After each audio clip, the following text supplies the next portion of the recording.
Dhami cabinet की महत्वपूर्ण बैठक आज सचिवालय में शाम 5 बजे होगी। कैबिनेट की बैठक आबकारी नीति समेत कई प्रस्तावों पर लग सकती है मुहर।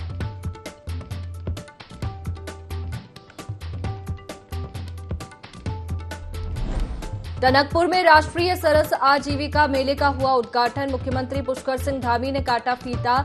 खाटू श्याम मंदिर में की पूजा अर्चना। जयपुर खाटू श्याम के लिए बस सेवा का किया शुभारंभ।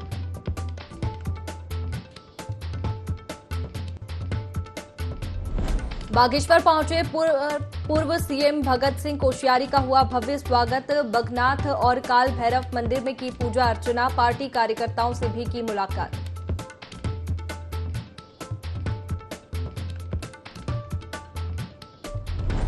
दून अस्पताल से हटाए संविदा कर्मचारियों का चौथे दिन भी प्रदर्शन जारी। कैबिनेट बैठक से कर्मचारियों को फैसले की उम्मीद। कोविड काल में भी हुई थी कर्मचारियों की भर्ती।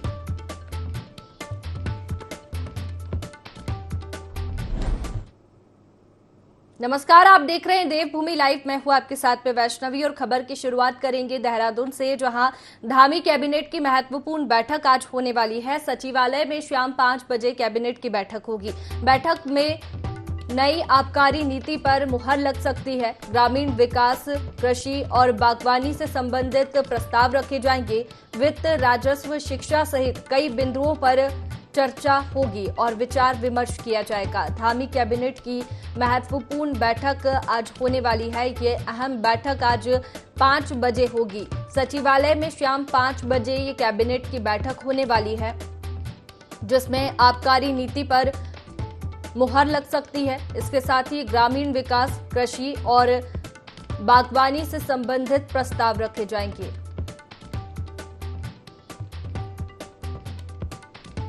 वित्त, राजस्व, शिक्षा सहित कई बिंदुओं पर विचार किया जाएगा। ये अहम बैठक है जिसमें कई मुद्दों पर चर्चा की जाएगी। सचिवालय में शाम 5 बजे कैबिनेट की ये अहम बैठक होने वाली है। इस बैठक में ग्रामीण विकास, कृषि और बागवानी से संबंधित प्रस्ताव रखे जाएंगे। तो देखिए, बैठक में नई आबकारी नीति पर मुहर लग सकती है। इसके साथ ही कई मुद्दों पर इस बैठक में चर्चा होगी। ज्यादा जानकारी देंगे हमारे सहयोगी आकाश, हमारे साथ में लाइव जुड़ गए हैं। आकाश, आज अहम बैठक है, किन प्रस्तावों पर मुहर लग सकती है? बिल्कुल वैष्णवी, जिस तरीके से धामी कैबिनेट की महत्वपूर्ण बैठक है, शाम को 5 बजे सचिवालय में ये कैबिनेट की बैठक होगी और माना जा रहा है कि जिस तरीके से काफी लंबे समय से जो आबकारी नीति है उसको लेकर के आज जो कैबिनेट में भी मुहर लग सकती है। पहले ये माना जा रहा था कि जो गैरसैंण में कैबिनेट बैठक हुई थी उसमें आबकारी नीति पर जो है फैसला हो सकता है, लेकिन कुछ बिंदुओं पर एक तरीके से सहमति के आधार पर ये तय किया गया था कि अगली कैबिनेट में इसको लाया जाएगा और इसी के तहत आज कैबिनेट की जो बैठक होगी उसमें माना जा रहा है कि जो आबकारी नीति है उस पर कैबिनेट अपनी मोहर लगा सकती है, जिसमें कई संशोधन एक तरीके से किए गए हैं। क्योंकि पिछली बार देखा गया था कि 2 सालों के लिए जो शराब की दुकानें थी उसको आवंटित किया गया था, पॉलिसी में ये बदलाव किया गया था। तो माना जा रहा है कि उसको आने वाले समय के लिए और बढ़ाया जा सकता है, यानी कि आने वाले समय में 2 और साल के लिए जो है इसको बढ़ाया जा सकता है। और साथ ही साथ राज्य सरकार ये मानकर चल रही है क्योंकि एक बड़ा संसाधन कहीं ना कहीं आर्थिक राजस्व की प्राप्ति का ये है, तो संभवतः ये उम्मीद लगाई जा रही है कि 4000 करोड़ की जो राजस्व प्राप्ति होगी तो उसके लिए चाहे दामों के में बढ़ोतरी करने की बात हो, चाहे विदेशी जो मदिरा है उसमें बढ़ोतरी की बात हो, या उसके अलावा अगर हम बात करें तो तमाम और बड़ी दुकानों का जो है प्रस्ताव जो है आ सकता है। तो कह सकते हैं कि एक बड़ा फैसला आबकारी नीति पर हो सकता है।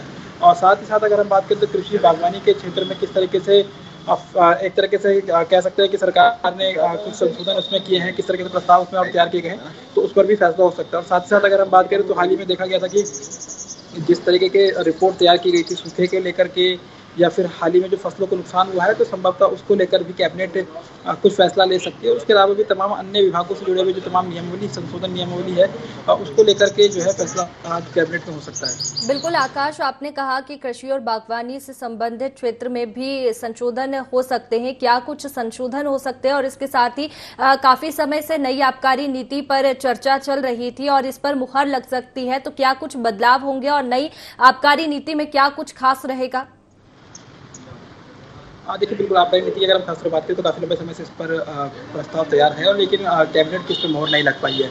माना जा रहा है कि आज कैबिनेट पर इस पर मोहर लग सकती है, जिसमें सबसे महत्वपूर्ण बात यह है कि चाहे राजस्व का एक बड़ा साधन जो है आबकारी का क्षेत्र है उसको किस तरीके से बढ़ाया जा सकता है, तो उसको लेकर के आज कैबिनेट में फैसला होगा। साथ ही साथ दुकानों का जो 2 साल के लिए आवंटन किया गया था उसको एक तरीके से बरकरार रखते हुए आगे पॉलिसी में उसमें बदलाव किया जा सकता है कि 2 सालों के लिए फिर से जो है जो तमाम दुकानें हैं उसको आवंटित किया जाएगा। उसके अलावा 4000 करोड़ का राजस्व की प्राप्ति की बात राज्य सरकार इससे कर रही है कि इससे राजस्व प्राप्ति करनी है, तो उसमें तमाम दुकानों के क्षेत्र को बढ़ाना हो या फिर तमाम जो दुकानों में राजस्व के लेकर के तमाम फैसला हो, ये तमाम चीज़ें कहीं न कहीं आबकारी पॉलिसी में है। तो संभवतः इसको लेकर के फैसला जो है आज संभवतः माना जा रहा है कि किस लिए काफ़ी लंबे समय से ये पॉलिसी अटकी हुई है, तो आज जो कहीं न कहीं कैबिनेट अपने मोहर लगा सकती है।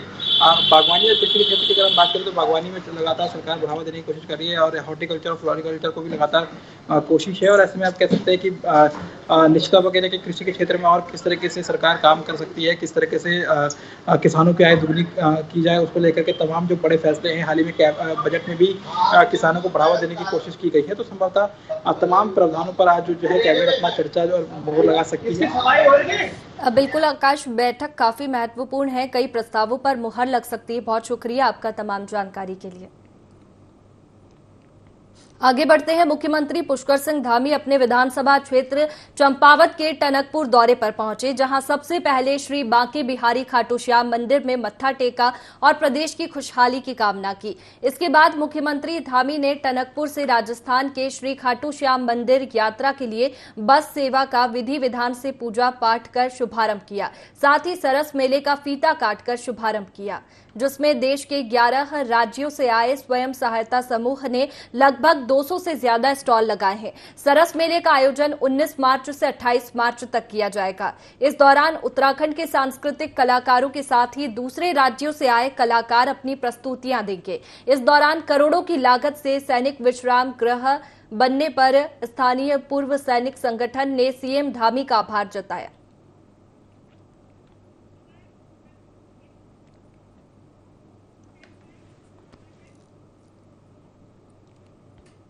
आगे बढ़ते हैं। उत्तराखंड के गैरसैंण में चल रहे बजट सत्र को लेकर नेता प्रतिपक्ष यशपाल आर्य ने कहा कि सत्र में कांग्रेस विधानमंडल दल ने उपलब्ध कम समय में विधानसभा के माध्यम से जनता के हर प्रश्न को उठाने की कोशिश की, लेकिन सरकार हर मामले में असंवेदनशील और अनुभवहीन सिद्ध साबित हुई।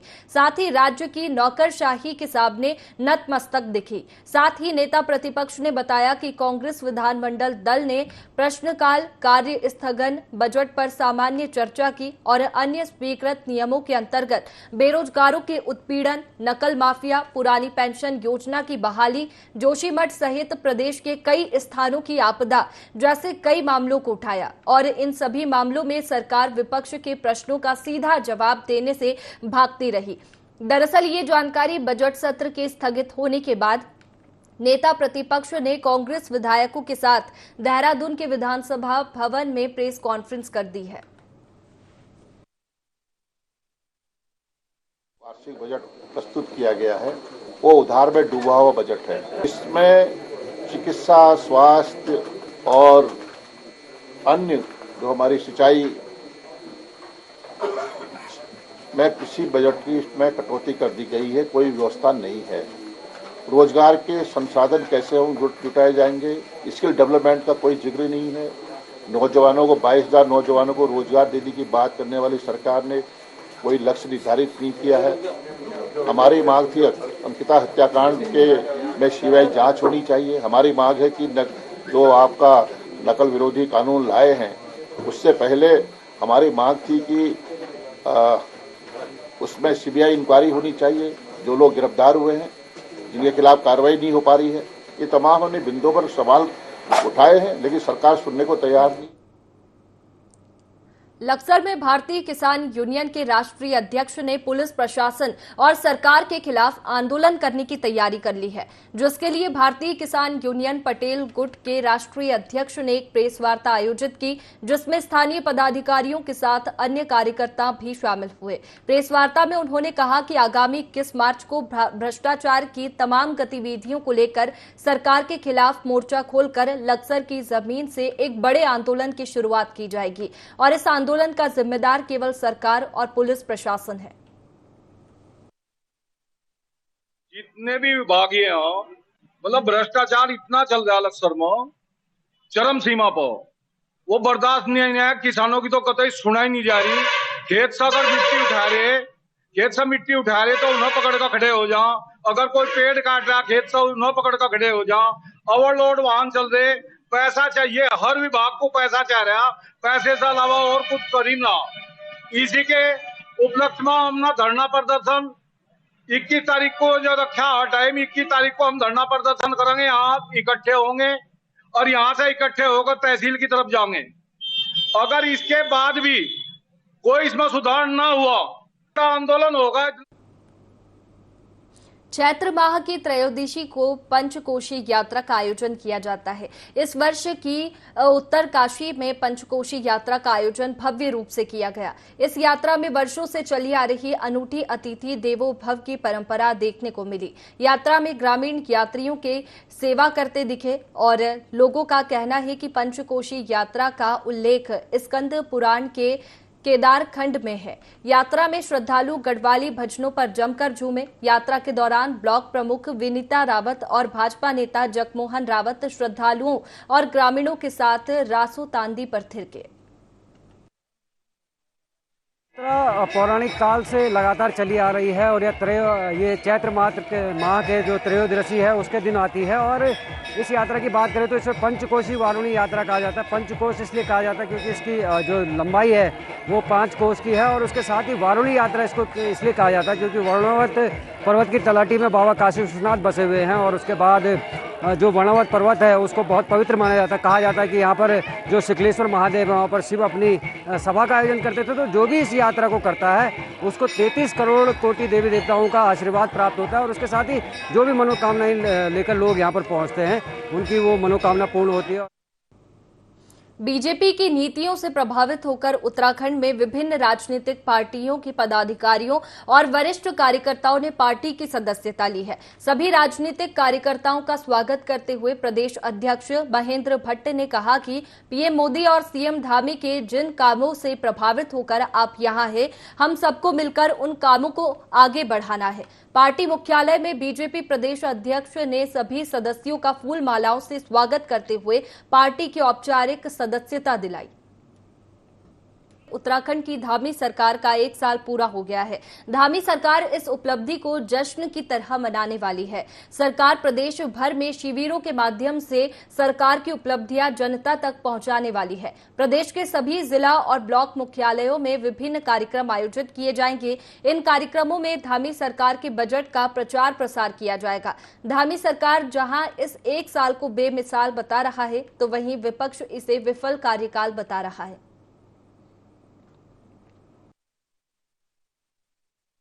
पार्टी का 23 मार्च को 1 वर्ष माननीय मुख्यमंत्री जी की सरकार का हो रहा है। अभी इस दृष्टिकोण से हमने कार्यक्रम की रचना स्वरूप की है। मुख्य रूप से सरकारी कार्यक्रम रहते हैं तो भी संगठन के कार्यकर्ता की सब कार्यक्रमों में सहभागिता बने और जो जानकारी माननीय मुख्यमंत्री द्वारा दी गई है 23 तारीख को विकास पुस्तिका विमोचन होगा और 24-25 तारीख को हम लोग बहुउद्देश्य शिविर प्रत्येक विधानसभा में सरकार लगाने जा रही है। हमने अपने कार्यकर्ताओं से कहा है कि उस बहुउद्देश्य शिविर में जो उसके लाभार्थी हैं और जिनको कुछ न कुछ सुविधाएं गवर्नमेंट की ओर से मिलनी है उनको उसमें निमंत्रित करें, उनको लाने की व्यवस्था करें और एक भव्य कार्यक्रम प्रत्येक विधानसभा में इस रूप में हो। इसके बाद भारतीय जनता पार्टी प्रदेश सरकार की उपलब्धि, केंद्र सरकार उपलब्धियों की पत्रक ये लोग हम प्रत्येक बूथ तक ले जाएंगे। पत्रक हमारे छप गए हैं, लगभग हमने 15 लाख पत्रक ये हम बूथों तक पहुँचाएंगे। चार धाम यात्रा को लेकर तैयारी शुरू हो गई है, जिसे लेकर प्रशासन सजग नजर आ रहा है। जिला अधिकारी ने संबंधित अधिकारियों के साथ मिलकर राष्ट्रीय राजमार्ग के कुंड से गुप्त काशी के सड़क निर्माण कार्य का निरीक्षण किया और संबंधित ठेकेदारों को यात्रा शुरू होने से पहले सभी रोड दुरुस्त करने के निर्देश दिए। साथ ही ऐसे स्थान जहां भू धसाव की स्थिति हो रही है उन्हें पर जल्द से जल्द पुख्ता करने के भी निर्देश दिए हैं और अन्य जरूरी कार्यों को भी जल्द पूरा करने के निर्देश दिए और कहा कि जिससे केदारनाथ यात्रा को बेहतर तरीके से संचालित किया जा सके। उनसे गुप्तकाशी के बीच में एनएच के द्वारा कार्य प्रारंभ कर दिया गया है। उसमें अभी ये हिल कटिंग रोड को चौड़ा करने का काम, साथ ही जो हमारी दीवारें हैं जहाँ पे धंसने के कार्य है उसको ठीक किया जा रहा है। और यात्रा शुरू होने से पहले पहले हमारे जो 3 बैंड हैं उसको चौड़ा कर दिया जाएगा ताकि जाम उत्पन्न ना हो, और ब्लैक टॉप भी किया जाएगा। साथ ही कुछ नालियों का भी निर्माण भी किया जाएगा, और उसके बाद भी जैसे ही यात्रा थोड़ी कम होगी तो उसके बाद पुनः उस काम को कंटिन्यू किया जाएगा। दिनेशपुर हरिचंद गुरुचांद मंदिर के तालाब में हजारों की संख्या में लोगों ने आस्था की डुबकी लगाई। सबसे पहले मंदिर परिसर से मंदिर के अनुयायियों ने एक विशाल प्रभात फेरी निकाली, जो कि पूरे नगर में परिक्रमा कर वापस मंदिर परिसर में आकर समाप्त हुई। बता दें कि मंदिर में दिल्ली, हरियाणा, पश्चिम बंगाल, उत्तर प्रदेश, त्रिपुरा, आसाम के अलावा कई स्थानों के लोग डुबकी लगाने पहुंचे। मान्यता है कि मंदिर में स्थित तालाब में डुबकी लगाने से हर मनोकामना पूरी होती है।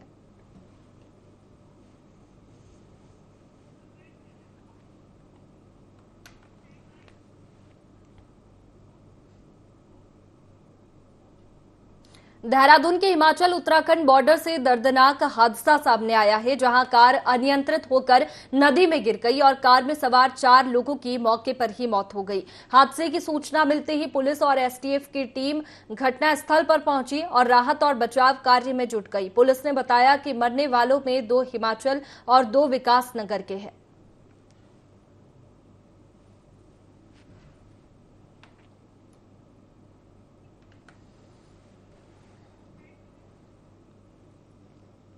किच्चा में भाजपा कार्यकर्ताओं ने कांग्रेस नेता राहुल गांधी का पुतला फूंका और उनके खिलाफ जमकर नारेबाजी की। राहुल गांधी के विदेश में दिए बयान से भाजपा भड़की हुई है। उनके बयान को भारत विरोधी बताते हुए प्रदर्शन किया जा रहा है।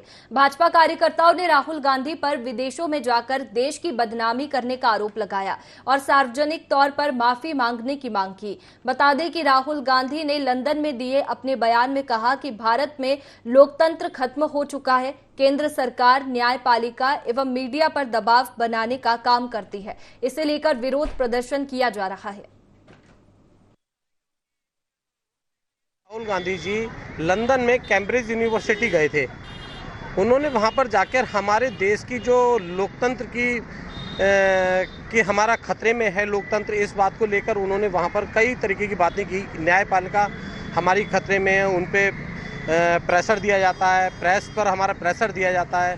अरे उनको ये सोचना चाहिए, हमारे देश की और हमारे देश के गौरव को ये विदेशों में जाके गिराने की कोशिश कर रहे हैं। जहां मोदी जी इसके विपक्ष में लगातार कोशिश कर रहे हैं कि हमारे देश का मान बढ़े, पर लेकिन ये देश का मान को गिराने की कोशिश कर रहे हैं। आपको कोई बात कहनी है, कम से कम बैठ के यहाँ कहें, जिससे कि उसका कुछ सॉल्यूशन निकाला जाए। पूरे देश में रोष है इस बात का कि इन्होंने जाके हमारे देश की लोकतंत्र को लगातार धता बताते हुए लगातार हमारे देश की गरिमा को विदेशी धरती पे गिराया है। इन्होंने इसी चीज़ का विरोध कर रहे हैं और आज हमने जो उनका रोष व्यक्त किया है, एक पुतला दहन किया है मिस्टर राहुल गांधी।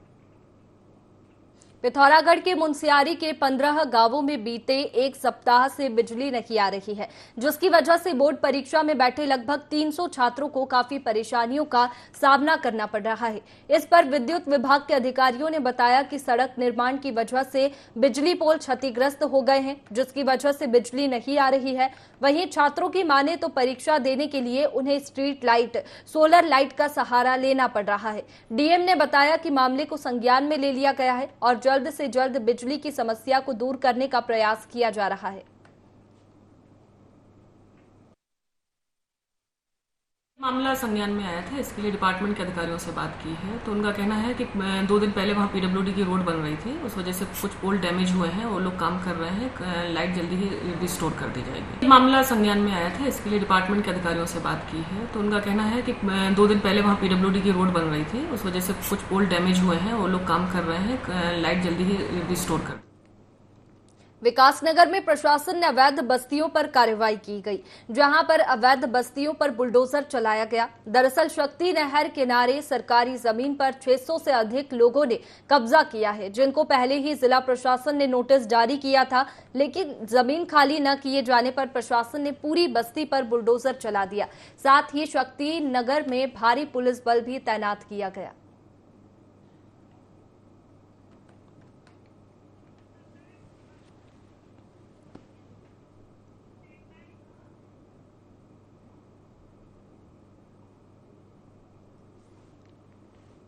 लोहाघाट ब्लॉक के नेपाल सीमा से लगे पासम में केदार राम के सीएससी सेंटर और परचून की दुकान में भीषण आग लग गई। आग लगने से दुकान में रखा सामान और 2,70,000 की नकदी जलकर राख हो गई। जले सामान की कीमत 4 लाख रुपए आंकी जा रही है। ग्रामीणों ने कड़ी मशक्कत के बाद आग पर काबू पाया, लेकिन तब तक दुकान में रखा सामान जलकर राख हो चुका था।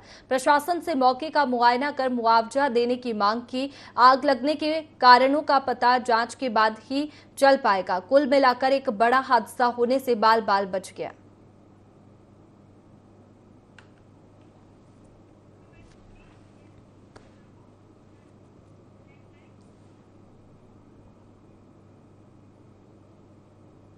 आगे बढ़ते हैं खबर देहरादून से, जहां सीएम धामी ने राहुल गांधी के बयान की निंदा की है और भारत के लोकतंत्र पर सवाल उठाकर देश का अपमान किया। ऐसा सीएम पुष्कर सिंह धामी ने कहा। राहुल ने विदेश की धरती पर अपने ही देश को बदनाम किया है। भारत का लोहा विश्व मान रहा है। राहुल बेइज्जती करा रहे हैं। राहुल गांधी ने लोकतंत्र का अपमान किया है। राहुल गांधी को देश की जनता माफ नहीं करेगी।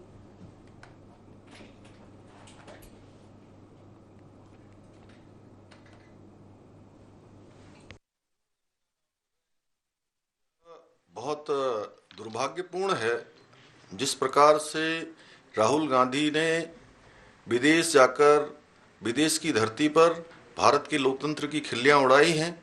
वह निश्चित रूप से उनकी हताशा और निराशा का परिचायक है। और ये उस देश की धरती पर जिसने हमारे देश को बरसों तक गुलाम बनाकर रखा, किसी एजेंडे के तहत निश्चित रूप से विदेशी ताकतों के साथ मिलकर राहुल गांधी देश को कमजोर करने का काम कर रहे हैं। साथ ही साथ वो अपने को सांसद न होना, जिस प्रकार से उन्होंने कहा कि मैं सांसद गलती से मुझे रहना पसंद नहीं है, वह भी देश की जनता का अपमान है, भारत का अपमान है, लोकतंत्र का अपमान है। और वैसे भी इनको ये बोलने का कोई हक नहीं है। इनके पूर्वजों ने किस प्रकार से भारत के लोकतंत्र की धज्जियां उड़ाई थी, किस प्रकार से लोगों को जेल में डालने का काम किया था, ये पूरा भारत जानता है। भारत का एक एक जनगण मन जानता है। ये बहुत ही निंदनीय बयान है इनका। एक तरफ आज पूरा विश्व भारत का लोहा मान रहा है। राहुल गांधी को देश से माफी मांगनी चाहिए। फिलहाल देवभूमि लाइव में इतना ही। मुझे दीजिए इजाजत। आप बने रहिए IND 24 पर। नमस्कार।